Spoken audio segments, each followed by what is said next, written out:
കേന്ദ്രമന്ത്രി സുരേഷ് ഗോപിയുടെ കഴുത്തിലും പുലിപ്പല്ല് കെട്ടിയ മാലയുണ്ടെന്ന് പരാതി. വാടാനപ്പള്ളി സ്വദേശി മുഹമ്മദ് ഹാഷിമാണ് ഡിജിപിക്ക് പരാതി നൽകിയത്. വിശദാംശം ശരത് തോങ്ങല്ലൂർ നൽകും. ശരത്, വിവരങ്ങൾ.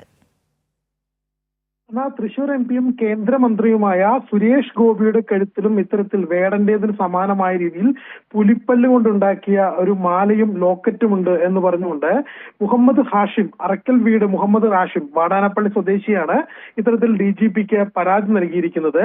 ഈ പരാതിയുടെ കൂടെ തന്നെ ഈ സുരേഷ് ഗോപി ഇത്തരത്തിൽ പുലിപ്പല്ലിന് സമാനമായ രീതിയിലുള്ള ഒരു ലോക്കറ്റുള്ള മാല ധരിച്ച് നടക്കുന്നതിന്റെ ദൃശ്യങ്ങളും പരാതിക്കൊപ്പം നൽകിയിട്ടുണ്ട്. അതായത് കഴിഞ്ഞ വർഷം ജൂൺ മാസം 13-ാം തീയതി കണ്ണൂരിലെ മാമനിക്കുന്ന് ക്ഷേത്ര ദർശന വേളയിൽ കഴുത്തിൽ പുലിപ്പല്ല് മാല ധരിച്ചിരിക്കുന്ന ദൃശ്യങ്ങൾ പ്രചരിക്കുന്നുണ്ട്. ഇപ്പോഴും വ്യാപകമായി സമൂഹ മാധ്യമങ്ങളോട് പ്രചരിക്കുന്നുണ്ട് എന്ന് പറഞ്ഞുകൊണ്ടാണ് പരാതി നൽകിയിരിക്കുന്നത്.